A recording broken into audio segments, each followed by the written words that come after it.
Shalom y buenos días en el nombre del Todopoderoso y su Hijo Yeshua el Mesías. Estamos aquí tratando de compartir y continuar nuestro estudio del libro de Corintios, 1 Corintios capítulo 7. Es un estudio que estoy haciendo semanalmente con muchas personas que están entrando en las mañanas, a las 10 de la mañana, hora de Miami.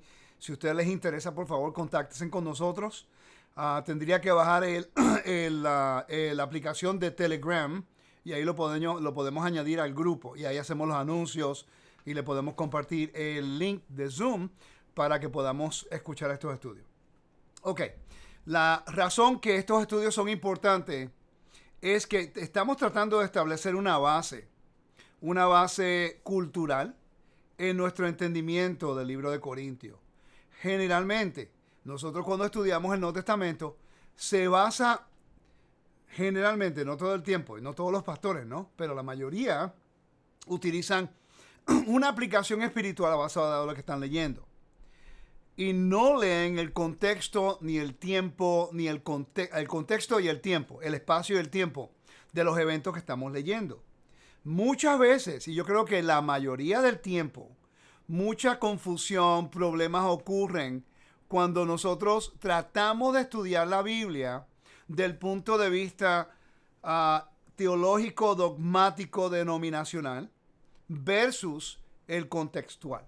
Ahora, el contextual no le quita a una aplicación espiritual, pero la aplicación espiritual no puede ir completamente en desacuerdo con lo que está ocurriendo en ese momento.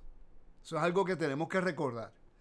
Ahí hay muchas aplicaciones a los versículos que están completamente fuera del contexto, el tiempo de ese versículo. Entonces tenemos que entender estas cosas para poder nosotros evitar los errores teológicos que están ocurriendo y para no caer en ellos, porque es común, ¿no? Todos nosotros vamos aprendiendo y creciendo. En el día de hoy vamos a leer el capítulo 7 del libro de Corintios, capítulo 7, 1 Corintios. Para los que no han estado conmigo, nosotros hemos establecido una línea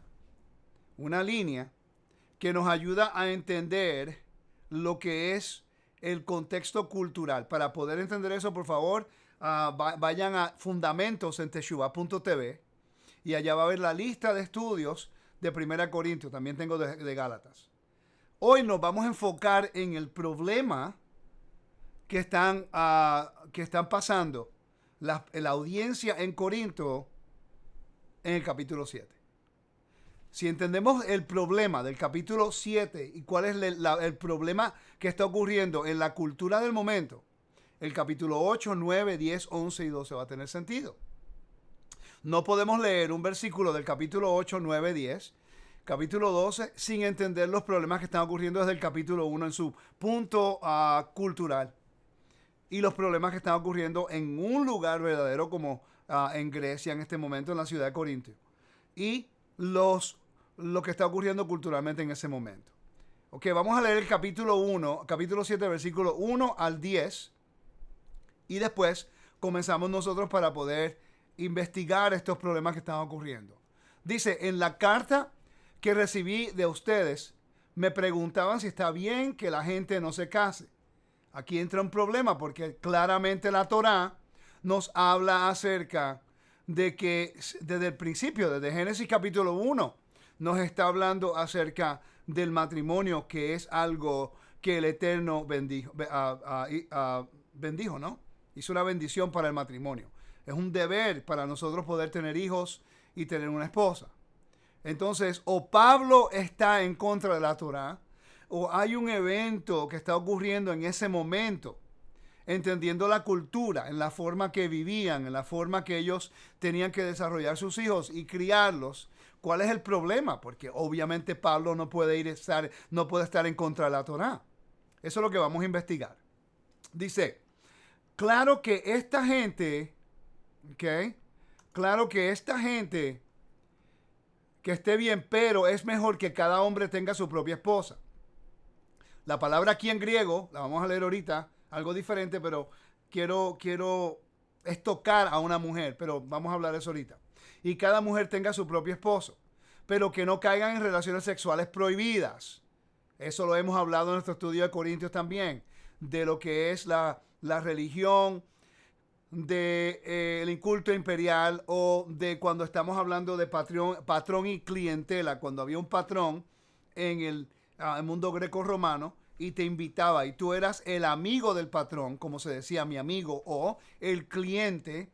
Cuando un ciudadano romano era invitado a un patrón de Roma, le daban comida, le daban entretenimiento. Y el entretenimiento, para recalcar el punto, era acerca de comidas sacrificadas a ídolos, vino dedicados a los ídolos y también entretenimiento que puede ser música o puede ser una prostituta o un hombre homosexual. Porque en el Imperio Romano, ¿ok? En el Imperio Romano era aceptado, era aceptable, ¿no? Que un hombre pudiera acostarse con otra mujer siempre y cuando la otra mujer no fuera, si él era casado, si ella, la otra mujer no era una mujer casada o ciudadana romana. Si era una esclava o si era prostituta, no hay ningún problema para ellos, ¿ok?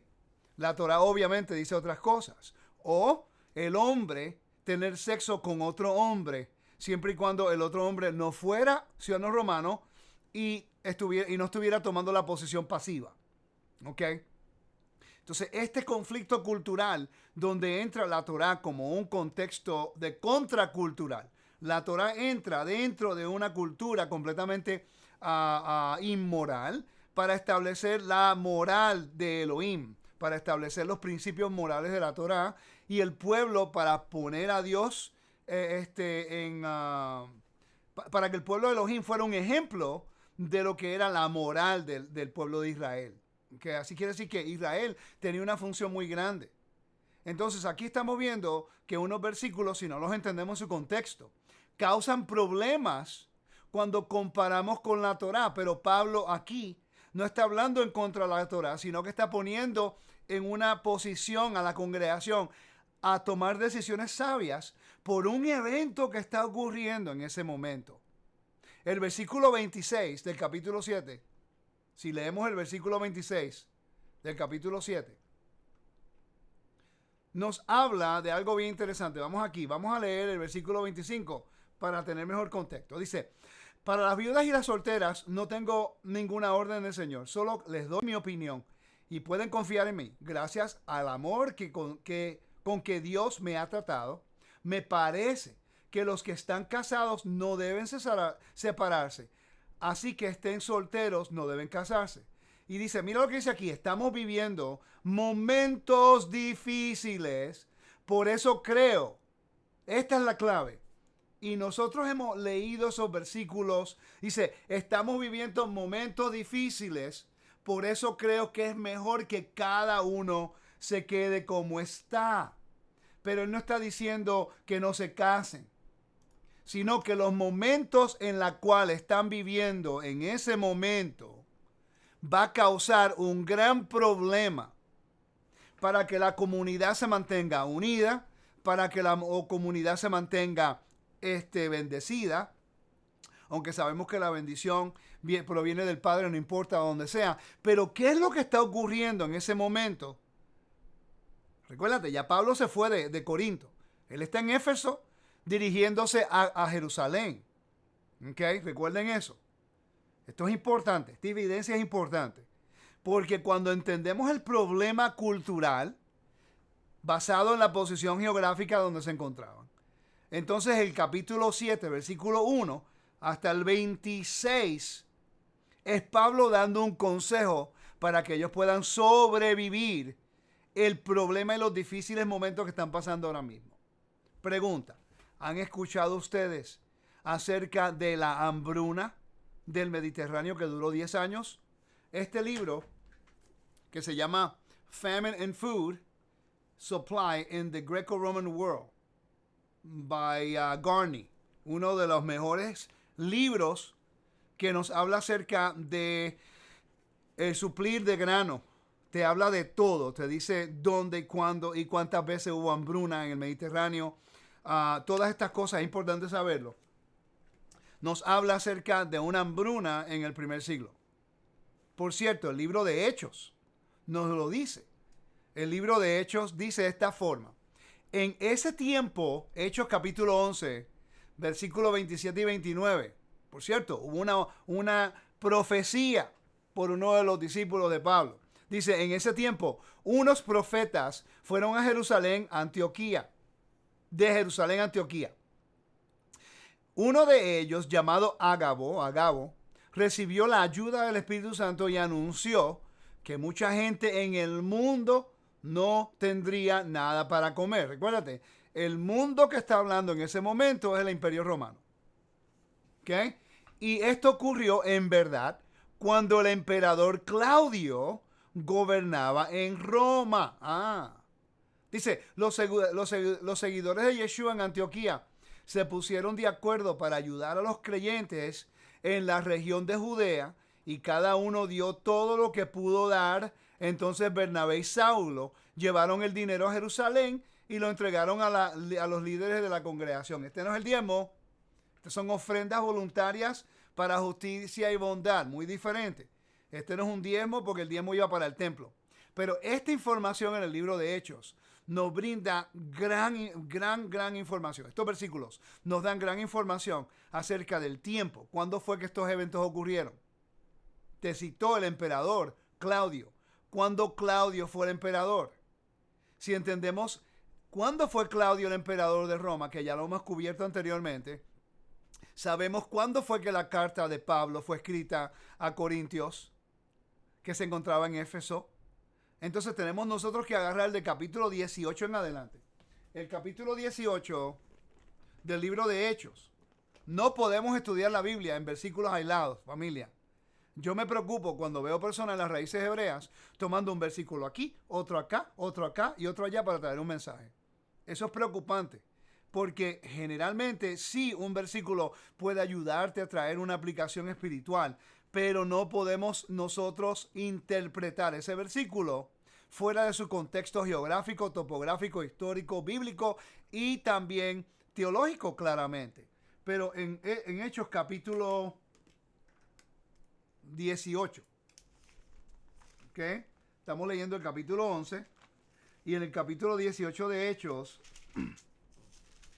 sabemos que Pablo está subiendo a Jerusalén porque hizo un voto nazareno en Cencrea. El capítulo 18, Pablo está en Atenas en el capítulo 17. Entonces dice, capítulo 18, versículo 1, dice, después de estas cosas, Pablo salió de Atenas y fue a Corinto. Y halló un judío llamado Aquila, natural de Pontus, recién venido de Italia. Y ya sabemos que estaba allí. Dice, por cuanto Claudio había mandado a todos los judíos saliesen de Roma. Ok, la Biblia en el capítulo 18, versículo 2, te dice que Claudio había mandado a los judíos que salieran de Roma. Ustedes tienen que ir ahora y estudiar el tiempo de cuando Claudio, el emperador, fuera emperador de Roma y los eventos que ocurrieron. La hambruna ocurrió en el tiempo de Claudio. La hambruna ocurrió en el tiempo de Hechos, capítulo 11, profetizada. En el capítulo 18 ya comenzó, ya está en su pleno apogeo.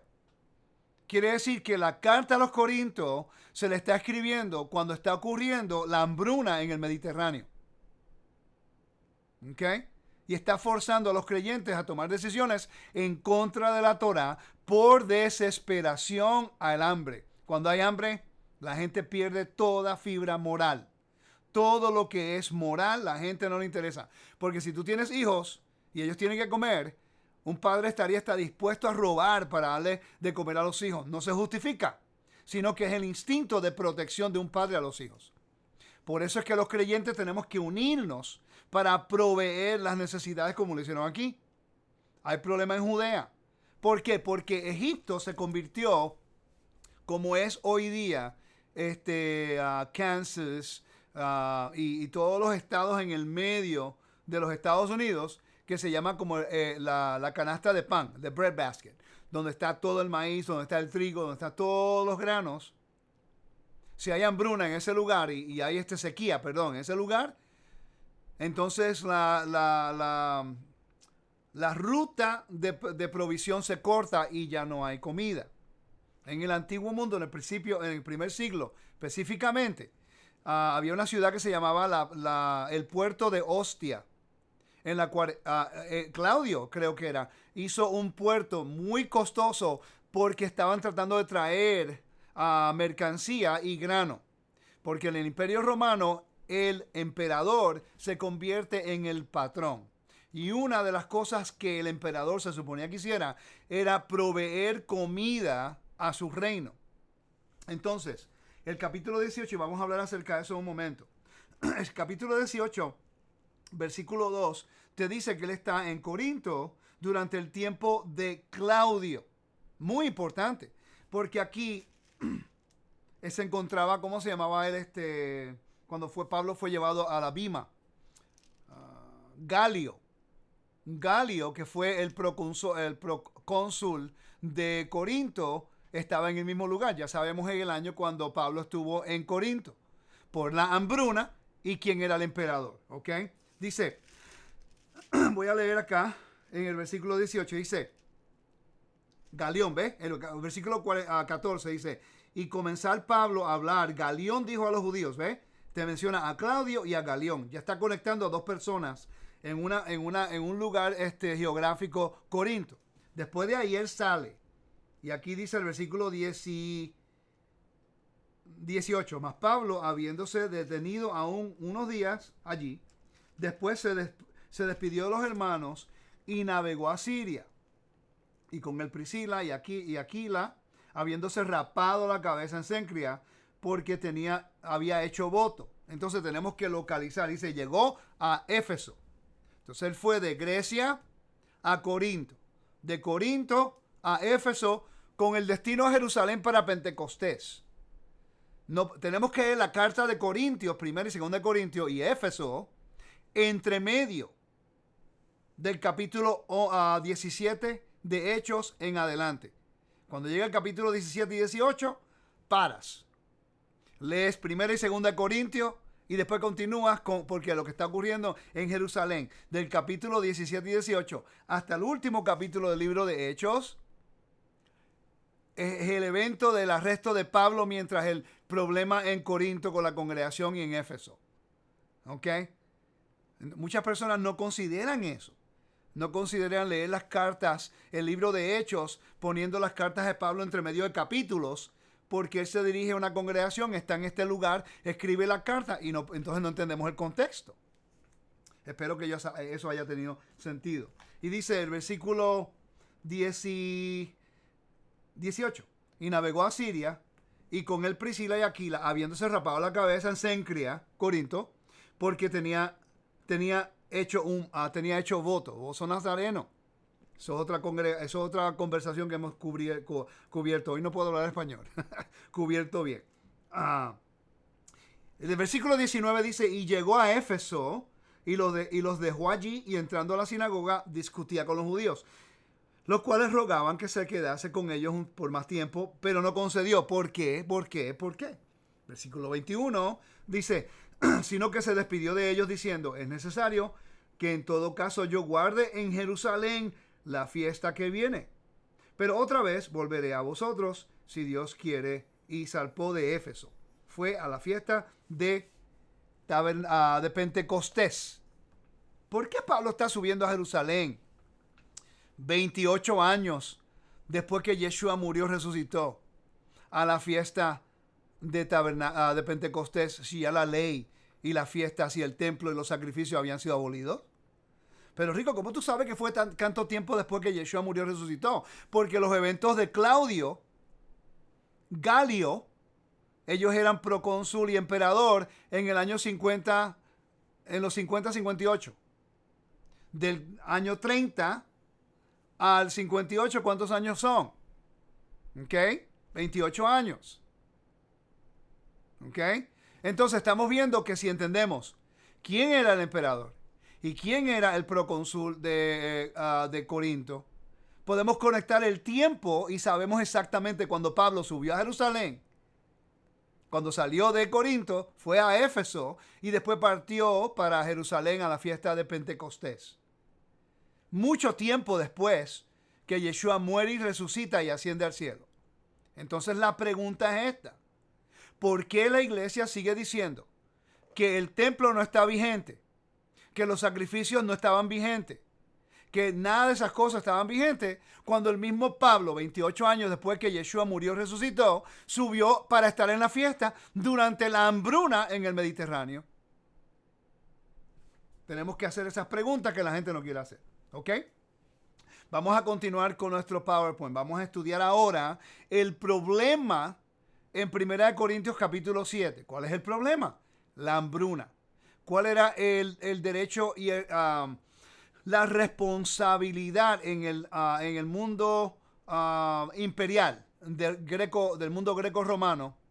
Era que el emperador es el patrón, el reino son los clientes, y el emperador tenía la responsabilidad de él proveer el pan, el grano, el maíz o el trigo a las personas como welfare en los Estados Unidos, que le da un tipo de dinero todos los meses para que la gente pueda vivir, los que no tienen mucho dinero. Recuerden que en el primer siglo habían castas, las castas de Roma. Los patricios eran los más millonarios. Los plebeyos eran los como la ciudadanía que no tienen todos los recursos. Algunos tenían propiedades, algunos eran ciudadanos pero no tenían ninguna propiedad, no tenían los mismos recursos como en Estados Unidos, que es la clase media o la clase baja, que son ciudadanos o los que no tienen mucho dinero. Están los esclavos y están los libertos. Los esclavos y los libertos no tienen ningún derecho, no tienen ciudadanía, no tienen propiedades, no tienen honor, solo son esclavos y libertos. La persona libre compra su libertad, pero está sometida a su amo todavía, aunque tiene una libertad que él compró o le dieron el regalo de libertad. ¿Ok? Tiene lealtad a su amo todavía. Nosotros somos libres en Yeshua de la maldición de la Torah, que es la ley. Pero eso no quiere decir que somos libres para hacer y deshacer y hacer lo que queremos. Somos libres de la penalidad de la muerte, pero somos ahora siervos del Dios de Israel a través de Yeshua el Mesías, y nuestra lealtad es a Él. ¿Ok? ¿Estamos claros, no? Ok, perfecto. Entonces, tenemos que entender las ciudades imperiales. En las ciudades imperiales, el emperador, Éfeso, era una de las ciudades más importantes imperiales por la adoración a Diana, o a lo que se llama se me olvidó ahora, Artemis, que es la diosa de muchos senos, que eso era algo que se adoraba en Éfeso, pero también tenía mucho dinero. ¿Okay? Entonces el emperador tenía, para mantener el imperio fluyendo correctamente, dependían del grano que entraba todo el tiempo. Para ellos era importante. Por eso fue que la ciudad de Corinto era tan importante para los romanos, porque estaba en el centro de del Medio Oriente, a Egipto y después a Roma, para poder ellos ir por todo el imperio, toda la costa, y poder llegar a Roma con salvo y sano el grano. Si el grano, o hay un año en la cual el cultivo se pierde, hay hambruna para todo el mundo. Por eso es que el imperio romano estaba constantemente tratando de expandirse para buscar más recursos. ¿Por qué?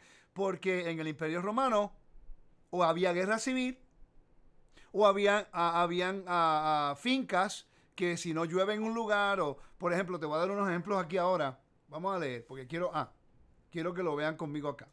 Chequen esto, miren esto. Dice, si ven abajo, dice Claudio, en el versículo 11-28, emperador de Roma entre el año 41 al 54. Y después vino Nero después de él. ¿Ok? Ya tenemos una idea más o menos cuando Pablo estuvo en ese lugar. Dice, esto lo estoy sacando de Actos y Escasez de Alimentos. ¿Ok? De Bruce Winters, el libro de Bruce Winters. Dice, además de estas fuentes primarias discutidas por Garnsey, el libro que yo te di anteriormente, Garnsey, hay evidencia epigráfica importante sobre Tiberius Claudius Dinipus, quien estuvo 3 veces a cargo. Ahora, ¿quién era este Tiberius Claudius Dinipus? Vamos a hablar acerca de este señor. Este señor era un benefactor de Corinto. Era uno de los benefactores en la ciudad de Corinto. en la cual él estaba encargado del dinero de la ciudad. Y como Corinto era una ciudad geográficamente importante por todo el comercio que entraba y salía de Asia hacia Roma, él supo a suministrar bien el dinero para que la hambruna no fuera tan fuerte en ese lugar, o él donaba dinero para proveer grano a las personas. ¿Okay? Pero este no es el Claudio, el emperador, sino era un hombre en Corinto que hizo cosas de honor para ayudar al pueblo, pero sí había una hambruna. Ahora cuando nosotros leemos en el libro de Corintios que Pablo dice, ora y come, era porque había hambruna. Ellos no comían carne como comemos carne hoy. Hay personas que comen carne todos los días, pero en el antiguo mundo no comían carne todos los días. Era más de granos, de panes y cosas así, ¿no? Entonces cuando Pablo está diciendo ora y come, no está diciendo que, porque sabemos que hay un Dios nada más, que los dioses, a los ídolos, los ídolos no existen. Es obvio. Nosotros entendemos que no existen. Solamente hay un Dios. Pero si yo tengo comida disponible que ha sido dedicada al Dios de Israel, que se llama kashrut, kosher, y hay una carne que ha sido dedicada a halal, que es al Dios de los Islam o a los budistas, lo que sea. Si yo como comida, porque en el antiguo mundo comer una comida a la mesa con una persona implicaba convenio. Hoy no tanto. Hoy comer una comida con una persona es para establecer una relación, pero en el antiguo mundo era para establecer convenio entre la persona. Te invitaba, tú comías, y entonces si tú comes mi comida, pues estás de acuerdo con mi hospitalidad, y eso puede indicar una puerta abierta para indagar y hablar y a preguntar acerca de mi Dios. La Torah no es permitido comer comidas sacrificadas a ídolos, aunque sea hoy día. Tristemente muchas personas no saben y no entienden eso. Yo personalmente no voy a lugares, yo puedo ir a un lugar árabe, comer hummus, comer todo lo que sea que no sea el cordero ni la carne. Pero puedo comer hummus, puedo comer el pan, puedo comer pescado, pero la carne no la como. Quiere decir que si voy a un lugar donde hay comidas sacrificadas a ídolos, hay dos problemas. Si tengo los chistillos puestos y entro a ese lugar a comer, una persona fuera del convenio me ve y dice, mira, un judío está entrando, porque no saben que yo no soy que yo no soy en la religión del judaísmo, pero uso los tzitzit. Mira, está entrando ahí comiendo comida del Dios de Alá. ¿Ok? Tenemos que ser sabios, por eso es que el judío ortodoxo hace lo que hace. Ellos entienden estos principios. Somos nosotros que tiramos la Torah por el lado y no queremos saber nada de nadie. Ahora, yo personalmente lo que yo hago es, si yo voy a un lugar donde yo sé que no es ritualmente puro, pero no voy a comer eso, o voy a comer ensalada o algo, pues yo me pongo los tzitzit por dentro, porque no quiero hacer caer a una persona, porque no saben si yo voy a comer carne o no. Yo no voy a comer carne allí. ¿Okay? Pero generalmente nunca voy a un lugar árabe para evitar ese problema. Siempre busco otras opciones. ¿Okay? Yo entiendo que nosotros, por nuestra distancia donde nos encontramos, no comemos comida kashrut, kosher todo el tiempo. Yo prefiero en mi casa la comida que haremos comer la carne kosher, porque sabemos dónde proviene. Por ejemplo, todo el cordero que proviene de Australia es halal. Ha sido dedicada al Dios del Islam. Ahora, yo sé que no hay otro Dios sino el Dios de Israel. ¿Me están siguiendo? El problema es que si hay otras opciones para yo comer comida que no sea dedicada a otro ídolo, ¿por qué voy a comer esa comida que ha sido dedicada a ese ídolo? Porque Pablo está diciendo que ora y come. Pero Pablo lo estaba diciendo en un contexto de un problema que está ocurriendo en ese momento, en la cual no había opción. Y hay un principio muy importante, que la preservación de la vida en la Torah va por encima hasta del Shabbat, hasta de la circuncisión, hasta del mandamiento, para preservar la vida. Quiere decir que si hay carne, no cerdo, porque el cerdo es una abominación, sí o no, pero si hay carne sacrificada a ídolo, cordero, lo que sea, y de repente hay una hambruna y no hay comida, Pablo dice, ora y come. ¿Ok? Porque la preservación de la vida va por encima de eso, porque sabemos que no hay otros dioses.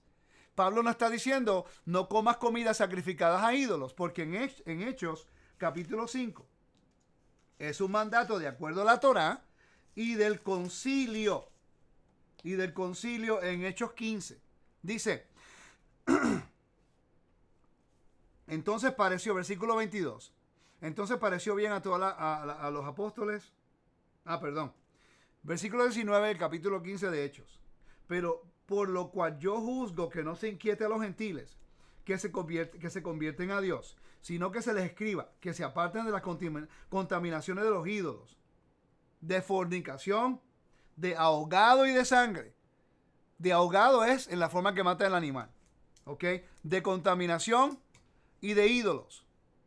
Claramente, si la carne ha sido ahogada y no he cortado el cuello y la dedican al dios Artemis o el dios Diana o el dios Roma o Asclepios o lo que sea, no puedes comerlo.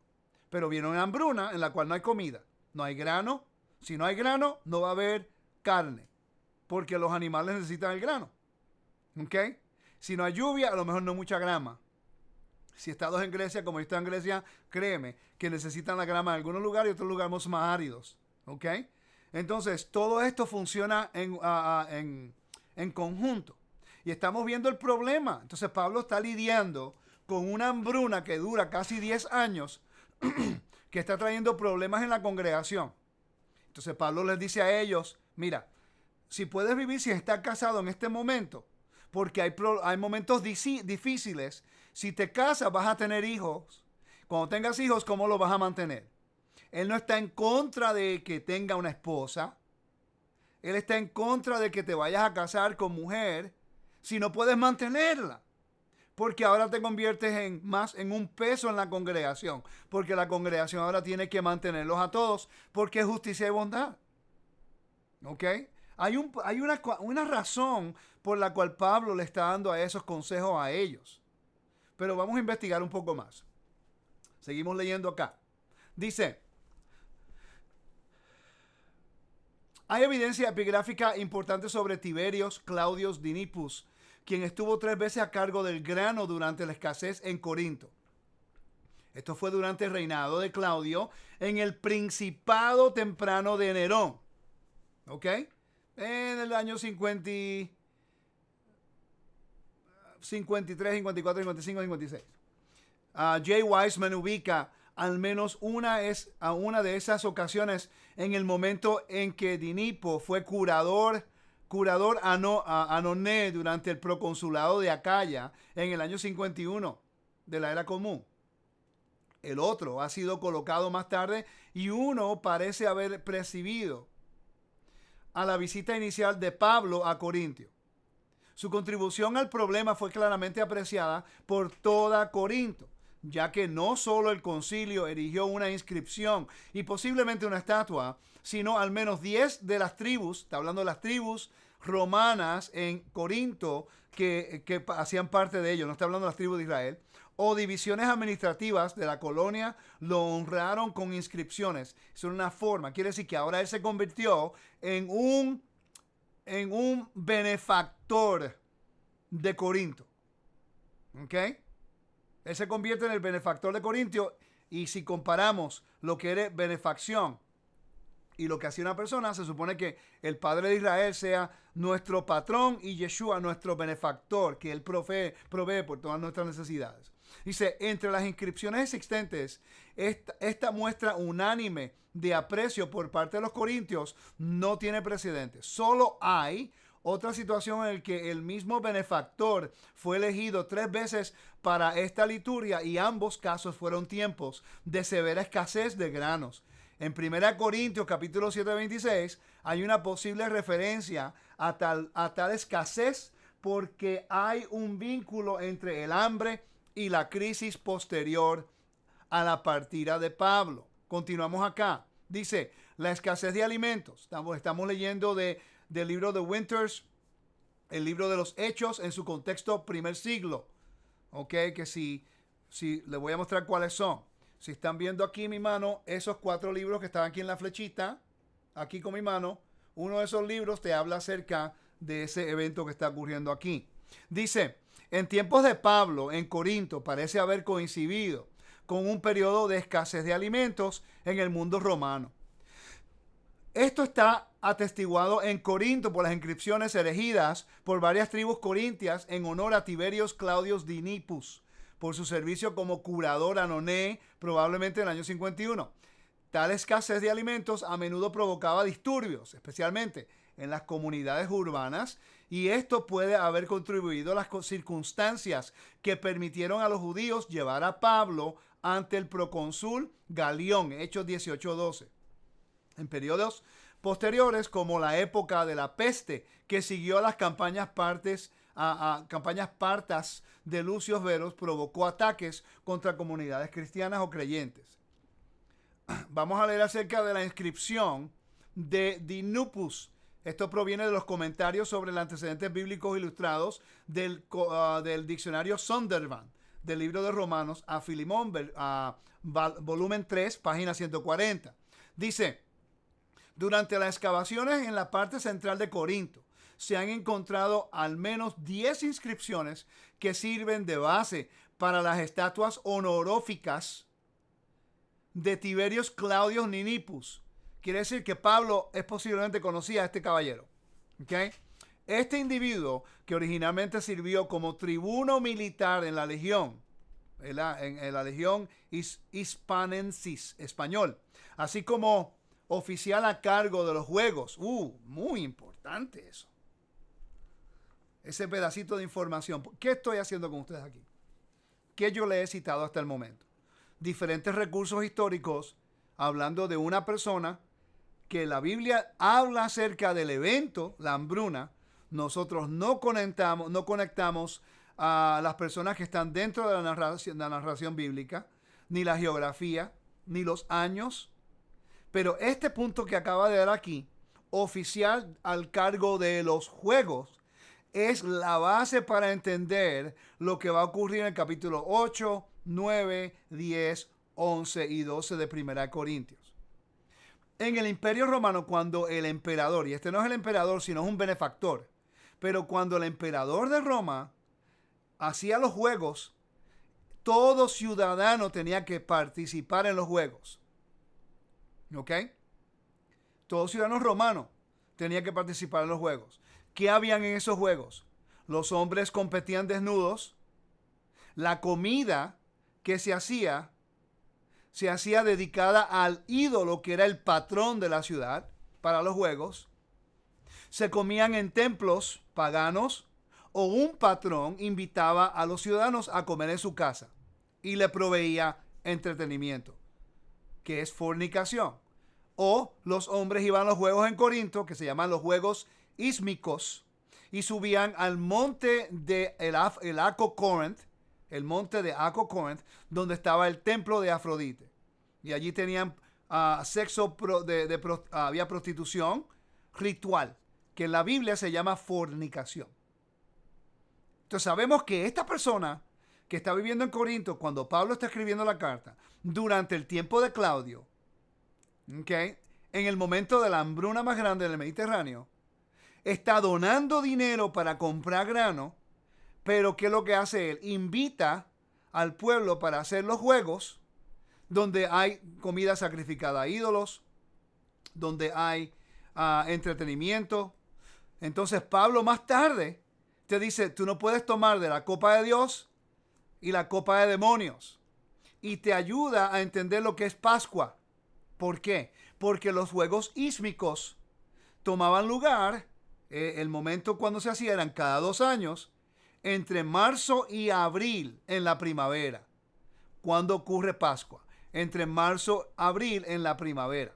Si usted tiene hambre, hay hambruna, no hay dinero, no hay comida, no hay nada, y de repente tiene 2 o 3 hijos, y esta persona está dando comida, está dando granos, y tú vas y comes de la comida de él, toma el grano que él te da, y después vas a los juegos que él puso para que toda la comunidad pudiera venir, acabas de escoger a este caballero, Tiberios Claudius Dipinus, como tu benefactor, que te llevó al patrón de él, que son los dioses de Roma.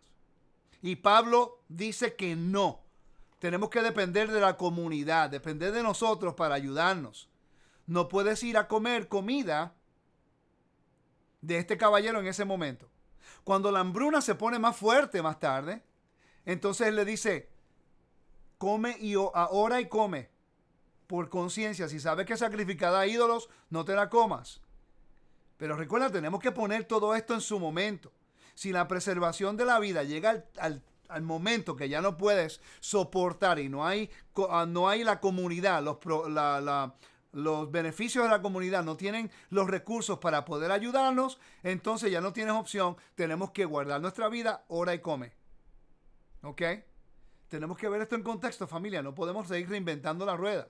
Porque hay personas que toman esto en el sistema religioso y eliminan el mandamiento y están comiendo cerdo, camarones, comiendo cosas que son impuras y abominaciones ante los ojos de Dios, cuando Dios nunca dio el orden, ni Pablo nunca dio el orden, ni Yeshua nunca dio el orden, nadie de que estaba aceptable después que Yeshua muriera y resucitara. Por cierto, si es así, ¿por qué Pablo subió a Jerusalén 30 años después que Yeshua, sobre 30 años después que Yeshua murió y resucitó? Sobre 25 años después que Yeshua murió y resucitó. Entonces él podía comer lo que él quisiera. No tenía que ir al templo. No tenía que guardar la fiesta. Si Pablo estaba comiendo cerdo, ¿cómo puede subir al templo? Eso está ritualmente impuro. No puede hacerlo. Familia, tenemos que buscar esta información. Y no es fácil porque se toma tiempo leerlo. ¿Ok? Pero tenemos nosotros y debemos hacerlo para entender estas cosas en un contexto mayor y no ser piedra de tropiezo. Cuando entendemos esto en su contexto cultural, histórico y geográfico y bíblico, nuestra vida en observancia de la Torá, podemos hacerlo sin ninguna presión, porque tenemos conocimiento. Continuamos leyendo. Dice, en la ciudad, al oficio del cargo de los juegos en la ciudad parece haber sido honrado por cada una de las tribus que componían el cuerpo de ciudadanos de la colonia de Corinto. Las inscripciones registran que había ocupado el cargo de curador Anoné 3 veces. Este puesto implicaba la supervisión del suministro de cereales o de granos, e implica que había habido un periodo de escasez de granos, dando que Dinipu aparentemente ocupó el cargo de duovir quinquenal en el año 52-53 después del Mesías. Es razonable suponer que ocupó la curaduría en los años 50, un periodo conocido por haber sido uno de hambrunas o escasez de alimentos. Tribus de la colonia para mostrar su aprecio por su papel. Un periodo en los 50, un periodo grande de lo que es hambre. ¿Ok? Vamos a hablar un poco, ya que conocemos el problema, vamos a entrar ahora al texto. ¿Ok? Ya sabemos que hay hambruna. Una situación y un problema muy grande en el primer siglo, en el tiempo cuando Pablo se fue de Corinto, fue a Éfeso para dirigirse a Jerusalén. Hechos capítulo 11 nos dice que hubieron profetas que profetizaron esto. Entonces la comunidad empezó a donar para que el pueblo pudiera comer. Aquí es donde entra la comunidad. Yo creo que el mensaje que Pablo está hablando acá es que la comunidad tiene que ser responsable de no ser peso a la comunidad cuando hay problemas. Nosotros no podemos ya depender en nadie. Mire, familia, le voy a decir algo. Un poquito de frustración que me gustaría compartir con ustedes. En el pueblo del reino no hay una economía. Nosotros no tenemos una economía. El cristianismo trató de establecer una economía dentro del reino, pero se convirtió en lo que es el mensaje de prosperidad, que abusó de muchos de nosotros, causó gran dolor y ahora no confiamos en nadie. Cada uno de ustedes tiene recursos, tiene un rol, tiene talentos. Cada persona que trae el talento es para nosotros saber quiénes son. Y cuando yo necesito un electricista, en vez de darle el contrato a una persona que no conozco, que no es creyente, prefiero dar la oportunidad al creyente primero para que él pueda hacer ese trabajo. El problema es que le pagamos el dinero que el contratista que no tiene el temor de Dios, que no es creyente, nos cobra y no hay ningún problema, Pero cuando viene un creyente que tiene el mismo talento, tiene una empresa y nos da a nosotros lo que es cuánto cuesta, el creyente quiere siempre un descuento y no valoramos nosotros el talento de ese creyente dentro del reino para pagarle lo que se merece, porque siempre queremos darle un descuento. Yo he aprendido que si hay alguien dentro del reino, quiero valorar su talento. Ahora, si la persona me da el descuento, está de parte de él. Pero yo trato lo posible de no pedirlo, porque aunque yo soy creyente y soy maestro, no quiere decir que yo tengo que esperar un descuento a todo el mundo. Porque cuando voy al doctor no le pido descuento. Cuando voy a Walmart no le pido descuento. Pero, ¿qué pasa en el reino? No hay una comunidad organizada con los talentos, las empresas de cada uno de ustedes, que si yo necesito algo, me gustaría llamarlo a usted para que usted tenga la oportunidad de proveer ese servicio a mí, porque si usted es creyente, yo valoro su talento. Usted va a hacer el mejor trabajo posible porque estamos representando al Eterno. Pero el problema es que ahora está al otro extremo. Hay personas que contratan a creyentes, pero como son creyentes, esa persona no le da el mejor trabajo al creyente. Se lo da al pagano afuera. ¿Ok? Porque sabe que muchos creyentes lo que quieren es el descuento. No estamos funcionando como una nación. No estamos funcionando como una economía dentro del reino. No estamos funcionando para nada. El mundo se está llevando todos los beneficios del Dios de Israel. Nosotros tenemos los beneficios, los recursos y se lo estamos dando al mundo en vez de buscar al reino primero, fortalecer el reino para que el reino entonces pueda ir allá afuera. Imagínense lo que puede ocurrir cuando desarrollamos nosotros dentro de las raíces hebreas o del mesianismo o el título que se quiera llamar esta semana, y cuando necesita a alguien, usted le dice, mira Juanito, tengo este trabajo, ¿puedes venir por favor? En vez de buscar la opción al mundo primero, le damos la opción al reino de Elohim. Porque esa persona necesita sobrevivir también. Ok. Ese era mi punto de gobierno dentro de todo esto. Ok. Así vamos a continuar. Entonces, estamos viendo el problema. Claudio es el emperador. Él es responsable de ser el patrón del imperio. Que tiene que proveer grano. Hay una hambruna que está arrasando con todo el Mediterráneo.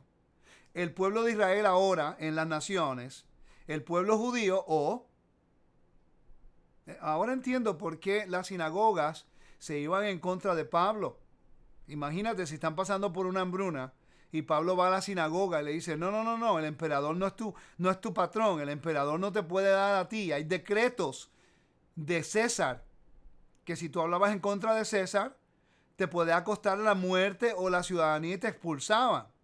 Si tú eres un judío viviendo en una comunidad en el Imperio Greco-Romano y vives cómodo, y viene Pablo tratando de quitar la paz y de reconocer a otro rey que no sea el César, pues obviamente la persona que está pasando por una hambruna, pero tiene de comer, y viene Pablo a hablar del mensaje, del pan de vida, que es Yeshua, lo está haciendo escoger entre el emperador y el Mesías.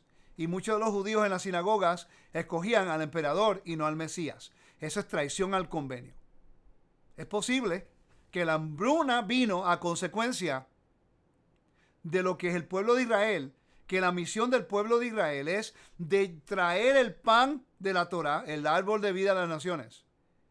Y sabemos que muchos judíos en el imperio greco-romano que tenían sus sinagogas no permitían, basado a las reglas de Shammai, que las naciones pudieran entrar y que hubiera equidad para el gentil que entraba. Ese es el problema que tiene Pablo en Gálatas capítulo 2, versículo 1, en Hechos capítulo 15, Hechos capítulo 10, la equidad de que ahora las naciones pueden entrar al convenio y tener el mismo derecho. Roles diferentes, pero el mismo derecho.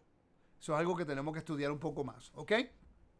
El versículo 1 te dice de esta forma: es bueno que un hombre no se case.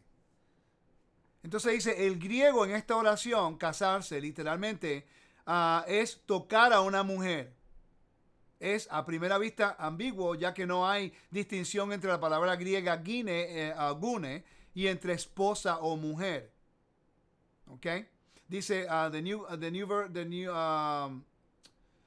International Version toma el sustantivo con el verbo como casarse. Sin embargo, se puede interpretar que el griego significa es bueno que un hombre no toque a una mujer o su esposa.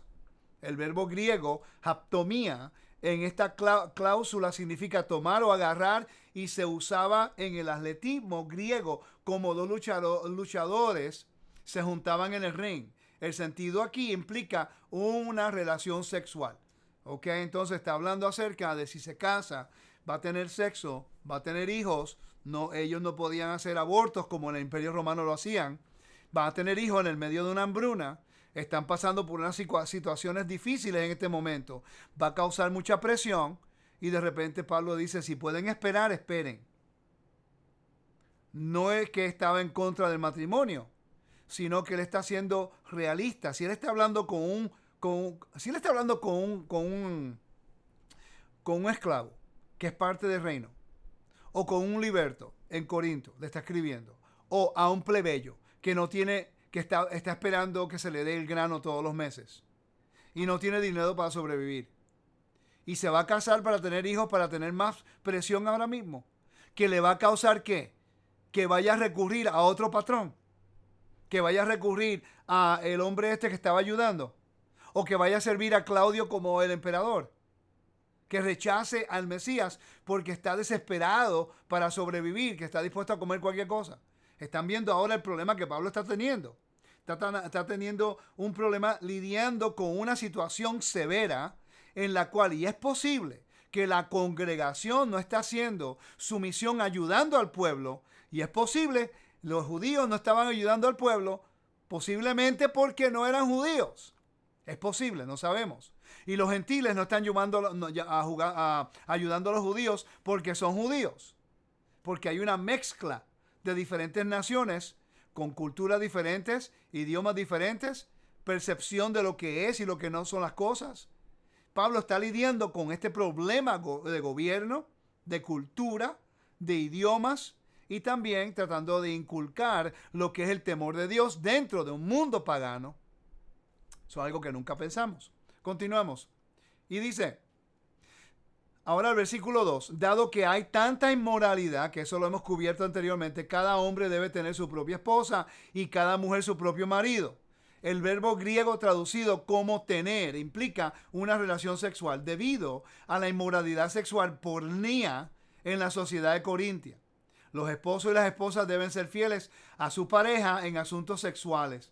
Esta oración retoma el lenguaje del argumento anterior de Pablo sobre la inmoralidad sexual en relación con el hombre que tiene una relación incestuosa con su madrastra en el capítulo 5, versículo 1.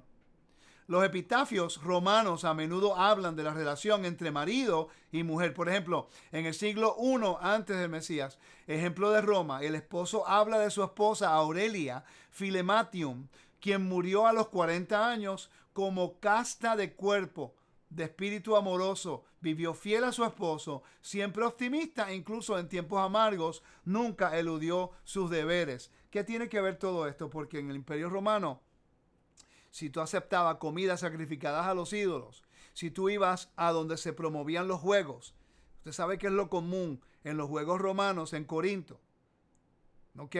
Es equivalente a las fiestas patronales en sus comunidades en Latinoamérica, ¿ok? Las fiestas patronales, una fiesta patronal. La comida y todo lo que se hace en ese pueblo durante esa semana es dedicada al patrón, al santo, al ídolo santo patrón de esa ciudad. Eso es culto imperial. Y se está practicando en todo mundo latino. En todos lugares tienen fiestas patronales. Y hay miles de cristianos que van y comen la comida. Ellos participan de todos los eventos. Y eso es culto imperial. El problema que está ocurriendo en Corinto ocurre en todas las congregaciones cristianas cuando van a las fiestas patronales. Y cualquier persona que guarde Torah y recurra a ese evento, las fiestas patronales, está causando Maal en contra de Dios. Eso es pecado en contra del Eterno. Porque Hechos 15 y la Torah claramente nos dice lo que debemos evitar para mantenernos como una comunidad santa. Continuamos.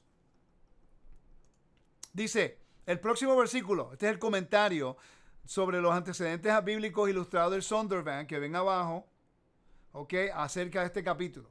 El esposo debe cumplir con sus deberes maritales para con su esposa, también la esposa para con su esposo. Pablo se está alejando de la norma romana habitual en la que el marido dominaba a la esposa. En el matrimonio cristiano o creyente deben haber una reciprocidad en relaciones. ¿Qué tiene que ver esto? En el orden romano de matrimonio, vuelvo y repito, el hombre podía acostarse con otra mujer. Si fuera prostituta, era aceptable en el Imperio Romano. La mujer no. Una mujer modesta no puede descubrir su cabeza en el Imperio Romano. Eso es lo que Pablo nos va a hablar de nuevo en el capítulo 11 de Primera de Corintios, lo que es modestia romana y lo que es aceptable en la congregación. Una mujer romana casada tenía que utilizar lo que se llamaba un pala, como un tipo de vestimenta. Si se descubría la cabeza en público, traía vergüenza a su esposo. ¿Ok? Y eso es lo que Pablo nos va a decir en el capítulo 11. Pero ahora está tratando de establecer que la comunidad creyentes no pueden actuar como los romanos, que el hombre va y se acueste con cualquier mujer porque es ciudadano romano. ¿Ok? Sino que respete a su esposa, que su esposa lo respete a él. Están cambiando contracultura. Eso es un acto contracultural del Imperio Romano, igual como la circuncisión que vamos a leer más tarde. ¿Ok? Dice el versículo 4. El cuerpo de la esposa no le pertenece solo a ella, sino también a su esposo. De la misma manera, el cuerpo del esposo no le pertenece solo a él, sino también a su esposa. Esta enseñanza es radical para una audiencia romana. Los hombres se sentían libres de tener relaciones sexuales con esclavos o otras mujeres. La satisfacción sexual se veía como un fin en sí mismo. Según los antiguos contratos matrimoniales, de los cuales varios han sobrevivido en papiros de Egipto, la promiscuidad masculina era aceptable. Pablo les recuerda a los esposos y las esposas la exclusividad de su relación. La actividad extramatrimonial no es aceptable para los creyentes. Eso claramente se alinea de acuerdo a la Torá. En cuanto a las vírgenes, no tengo ningún mandamiento del Señor, sino un juicio. Aquí está dando su opinión. ¿Ok? Si lees el versículo es la opinión. Dice, vale aquí, un grupo ha planteado el tema de las vírgenes y el matrimonio con Pablo y él está respondiendo. Parece que el grupo que hace la pregunta no está formado por los padres de las niñas, sino por hombres jóvenes dentro de la congregación que buscan. Esto ya es un comentario y opinión. Dice, debido a la crisis actual, versículo 7:26, ¿ves? Ya nosotros hemos hablado acerca de eso. Esta crisis actual que está ocurriendo en el versículo 26 es la hambruna que está ocurriendo y está tomando decisiones para la congregación cómo actuar responsablemente. Y ya hemos cubierto eso. ¿Ok? Entonces, cuando leemos estos versículos en su contexto, podemos ahora entender que Pablo está lidiando con unos problemas grandes. Cuando hay hambre, cuando hay necesidad y no hay recursos, la gente pierde cuanta moral y cual cosa que tenga que hacer para sobrevivir. Pablo nos está enseñando qué es lo que debemos hacer y cómo lo debemos hacer. El capítulo 7 en adelante es un relato de cómo Pablo está tratando de traer corrección, instruyendo a la gente que no se desespere.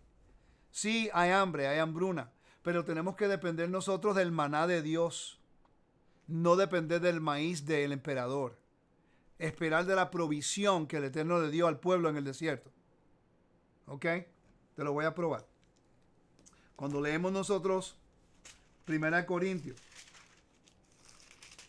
capítulo 10, y me estoy apresurando, pero mira lo que Pablo dice. Porque no quiero, hermanos, que ignoréis que nuestros padres estuvieron bajo la nube, y todos pasaron por el mar. Y todos en Moisés fueron bautizados, y en la nube y en el mar. Y todos comieron del mismo alimento espiritual. Y todos bebieron de la misma bebida espiritual, porque bebían de la roca espiritual que los seguía, y la roca era el Mesías. ¿Ok? Si tú sigues leyendo, hay una murmuración. Va a haber murmuración como hubo en el desierto, cuando hubo un poquito de hambre y la gente quería pan y rechazaron el maná. Pablo está utilizando esos ejemplos con la misma situación que está ocurriendo en el Mediterráneo en el primer siglo en la congregación. No hay grano, no hay maíz, no hay pan, no hay sustento, no hay provisión de Roma. ¿A quién tú vas a escoger? ¿Al maná que Dios da, el pan de vida que Yeshua trae? ¿O vas a escoger a César? Cuando un hombre se levanta y te da dinero, te vas a vender por comer algo rapidito, que tienes que comprometer todos tus valores y todos tus principios morales y bíblicos porque tienes hambre. Esa es la importancia de entender lo que estamos hablando. ¿Qué es lo que vamos a hacer en el tiempo difícil? ¿A quién vamos a escoger? ¿El maná de Dios o el maíz del emperador? ¿La provisión de este mundo o esperar que el Eterno pueda obrar por nosotros? Por eso es que nosotros como reino tenemos que nosotros manejarnos con un gobierno, organizarnos. Más que nunca, hoy día usted y yo, en cualquier país que usted viva, tiene que organizarse. Tiene que buscar los talentos de la comunidad. ¿Quién es el electricista? ¿Quién puede hacer cemento? ¿Quién puede arreglar acá? ¿Quién cocina? ¿Quién puede cavar los pozos? ¿Quién puede buscar agua? ¿Quién puede hacer esto? Y prepararnos para cuando llegue el momento difícil, hay un grupo y un equipo de personas que tienen roles y trabajos que nosotros podemos intercambiar recursos para sobrevivir. Yo estoy trabajando en eso. Cuando la situación se ponga difícil, yo trabajo en seguridad. Eso es lo que yo he hecho por muchos años, sobre 25 años. Defensa personal, seguridad. Yo conozco a mis vecinos, Gabriel Paredes, y mis otros vecinos, Pedro, que son mi familia, son mis hermanos, tienen diferentes talentos. ¿Ok? Y cuando nosotros se ponga la cosa difícil, ellos saben con quién contar y yo sé con quién contar. Tenemos que intercambiar talentos para equiparnos como el reino de Elohim. Pero estamos tan fragmentados porque si tú no crees en este punto o en este otro punto, ya no se hablan. No guardamos ni las fiestas juntos. No podemos conversar en el Shabbat. No conocemos a nuestro hermano allá en la próxima pueblo. No tenemos confraternidad por los valores, con los talentos que tenemos. ¿Y qué hacemos? Le damos todo nuestro talento al mundo, pero no al reino. Esta es nuestra oportunidad de aprender lo que ocurrió en Corinto. Se encuentran ahora mismo tomando una decisión. ¿A quién vamos a honrar? ¿A Dios? ¿Vamos a confiar en Dios? ¿O vamos a tomar el grano del emperador? Que no le interesa nuestra creencia, no le interesa nada. Sino que él ahora va a recibir todos los recursos y va a recibir toda la adoración y va a recibir todas las bendiciones del pueblo porque le dio pan. Cuando nosotros tenemos el pan de vida. Cuando seguimos leyendo en 1 Corintios capítulo 7, que vamos a ir aquí rapidito, a ver si lo puedo hacer. En capítulo 7, ok. Deme un segundito, voy a hacer algo acá. Ok. Cuando vamos aquí al capítulo 7 y seguimos leyendo el versículo, nos vamos a dar cuenta de algo bien interesante.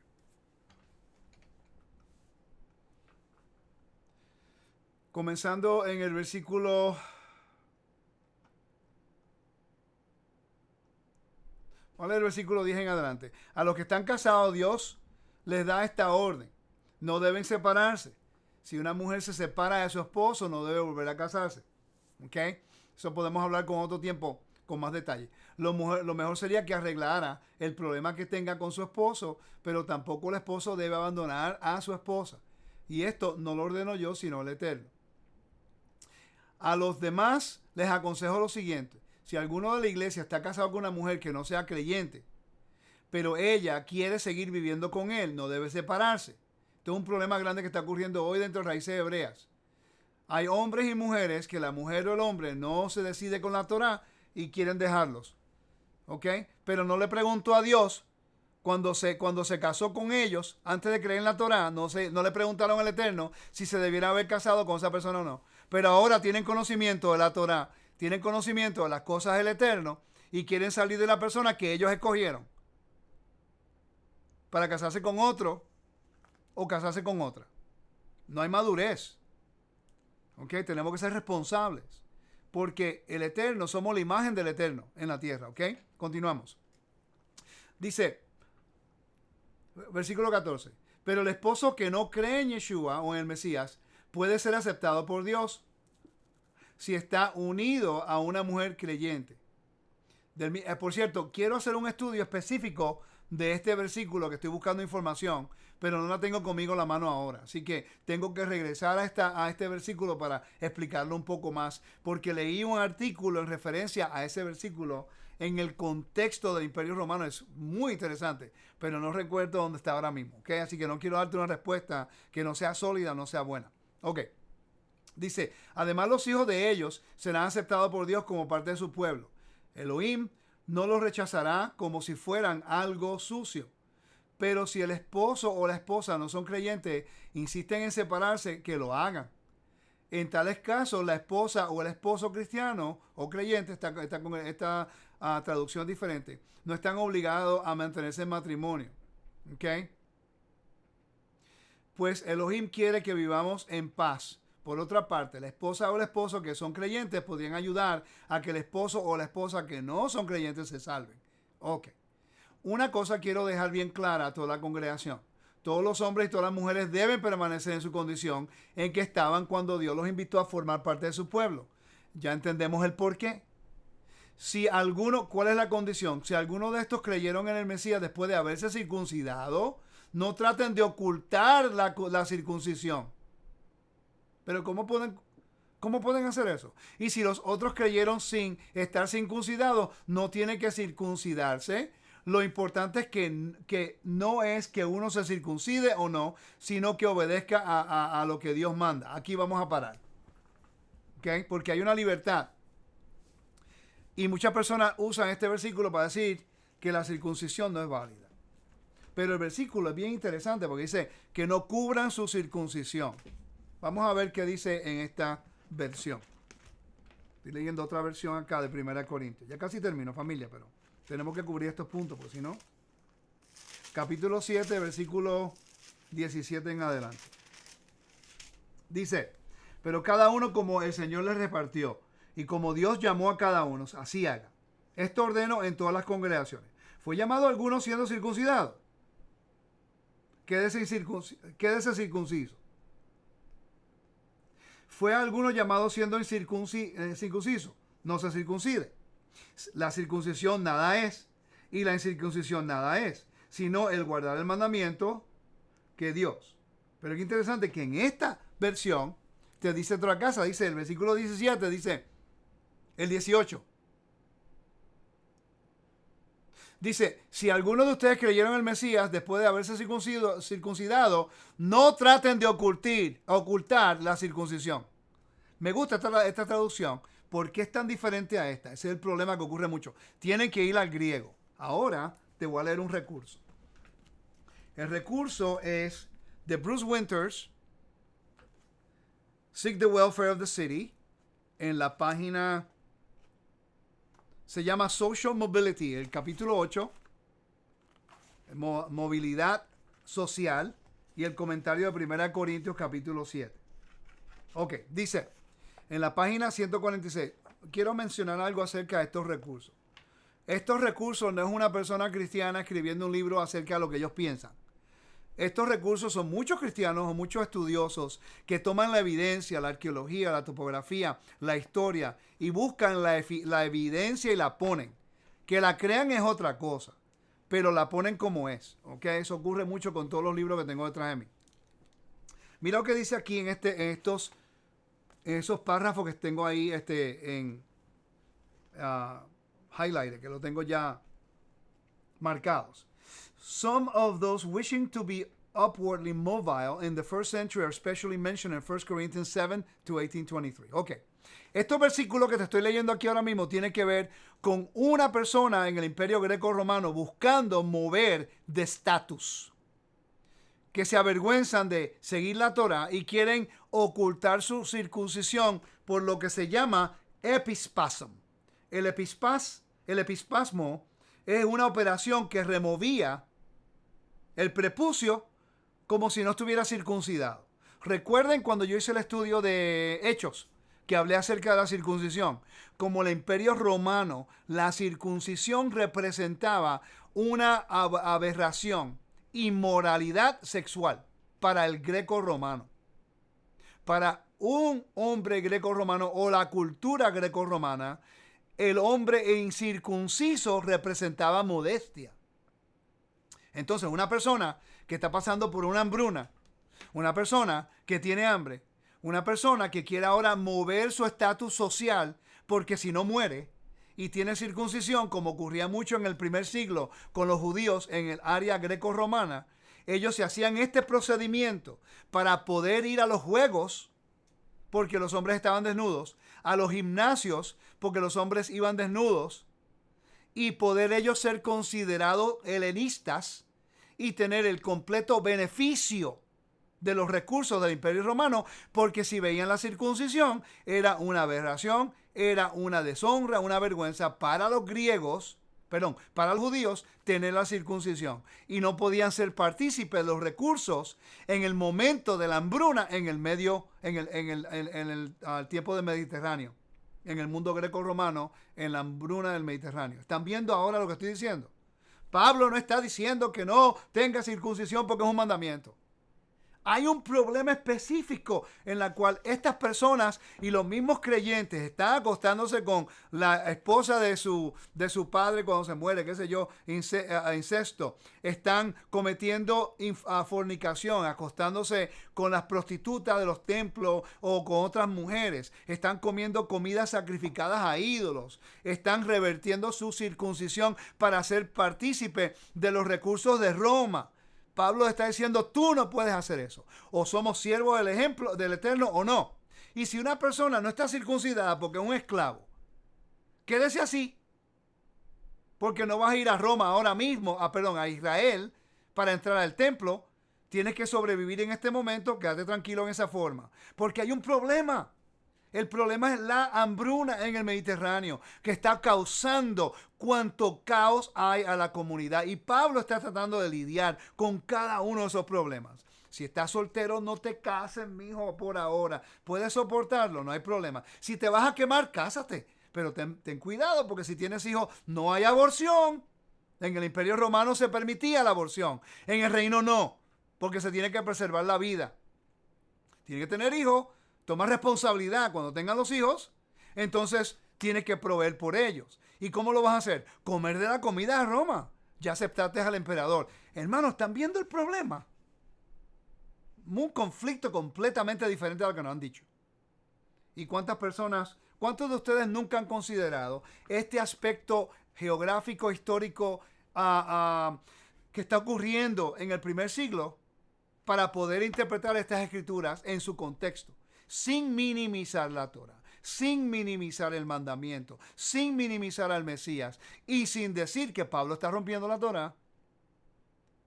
Tristemente, la falta de conocimiento es nuestra ignorancia, porque rechazamos recursos. Mire, le voy a decir algo.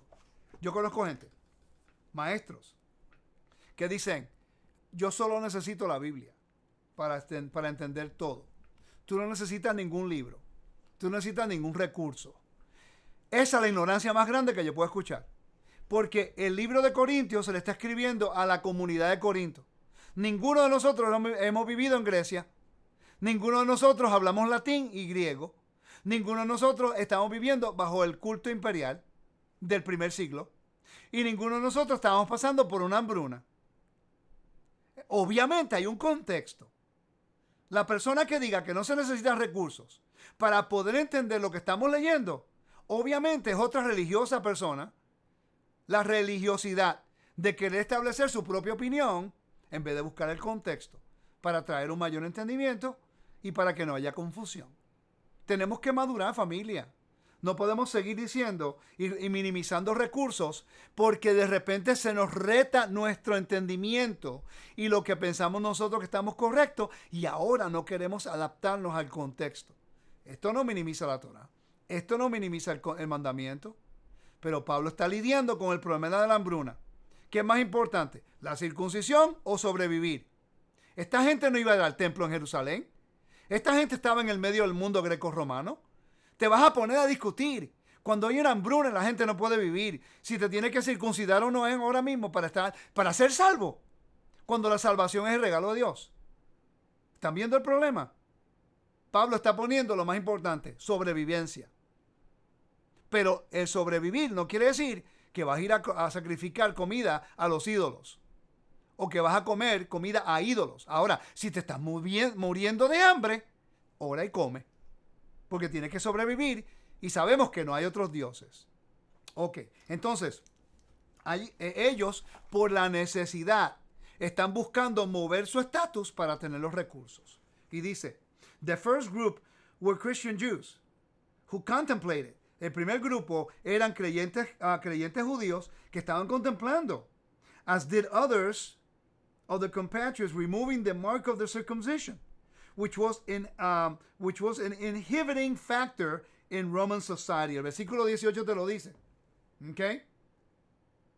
Si algunos de ustedes creyeron en Yeshua después de haberse circuncidado, no traten de ocultar su circuncisión. ¿Por qué? Porque los creyentes que tenían circuncisión, los mismos judíos, ahora tienen una desesperación de comer y dicen, para yo poder ser recibido por los griegos, tengo que hacerme el procedimiento de la circuncisión, revertir la circuncisión, para ser aceptado entre los griegos para poder sobrevivir. Porque si no, no me van a dar comida porque para ellos nosotros somos una aberración. Epispasm, la operación de remover los efectos de circuncisión o el prepucio, fue descrito en detalle por la medicina. Un libro de medicina escrito durante el tiempo de Tiberios por Aulus Cornelius Celsus, que dice que era reconocido que había un procedimiento relativamente simple para revertir la circuncisión hecho por los doctores en ese tiempo. Dice, the reason for the removal of circumcision was in some way related to the ambivalent official Roman attitude towards Jews during the principate of Claudius. Mira qué interesante. Especialmente durante el tiempo de Claudio. Aquí lo dice. En el tiempo del emperador Claudius, la cual estaba Pablo escribiendo a Corinto, donde estaba ocurriendo una hambruna. Aquí dice, la razón de remover la circuncisión o de revertir la circuncisión era relacionada con las actitudes romanas de los oficiales romanos hacia los judíos durante el tiempo de Claudio. Mira qué interesante. Entonces hay un problema entre los creyentes, que ahora los creyentes tienen que escoger entre o sobrevivo aquí y hago revertir mi circuncisión para poder ser partícipe de lo que los romanos me estaban ofreciendo, o honro al Dios de Israel y su hijo Yeshua, el Mesías, como mi amo para que él me dé el maná y él me provea, o voy a depender de los recursos del mundo y comprometer mi identidad, comprometer mi parte en el reino. Esa es la decisión que estamos tomando hoy. Y tengo más información acá, pero hasta acá llegó mi momento, mi tiempo. Y familia, tanta información, tenemos que seguir aprendiendo, tener una mente abierta, ser rápidos para escuchar y lentos para rechazar. Y mire familia, vuelvo y les repito, si yo estoy equivocado en algo, yo estoy dispuesto a cambiar, a corregir y adaptarme a la información. Pero si no están leyendo estos recursos y no se están informando, ¿por qué estamos peleando? Porque estamos separando, dividiendo y estamos discutiendo y debatiendo. No podemos rechazar información. Debemos ser escudriñarla, validándola, verificando para que podamos crecer juntos. Por eso es que yo les digo, no crean nada de lo que les digo. Verifíquenlo todo. Yo les puedo decir los libros, usted va y lo busca, valídenlo todo y así estamos todos unánimes para honrar al Eterno de Israel. La semana que viene vamos a estar hablando acerca de comidas sacrificadas a ídolos en el capítulo 8 y este es el libro y el recurso que voy a utilizar. Dangerous Foods. Es todo del capítulo 8 al 10. Bien interesante información. Lo he leído 2 veces Tengo que ahora leerlo de nuevo, a ver si puedo voy a buscar lo más importante para presentarlo a ustedes. Pero muy buena información. De 1 Corintios 8 al 10. Este es el recurso que yo he estado utilizando. Así que es por Peter Gotch. Este es el nombre de la persona. Así que ustedes vayan ahora, busquen esta información, valídenla, léanla conmigo, estudienla y así podemos validar información juntos. Tenemos que dejar la noción de pensar que los maestros están por encima de la corrección. Ningún maestro está por encima de corrección. Ahora, en la forma que usted trae corrección es con respeto, con educación y validando su punto. Si puede validar su punto, yo estoy más que feliz de cambiar mi posición y aprender. Amén. Que el Eterno me lo bendiga, me lo guarde. Gracias por siempre estar conmigo. Que el Eterno me lo bendiga con mucho conocimiento, sabiduría y entendimiento para que podamos levantar el conocimiento del pueblo Elohim para ser los representantes y la imagen del Dios invisible y el pueblo que mi rey se merece. Shalom.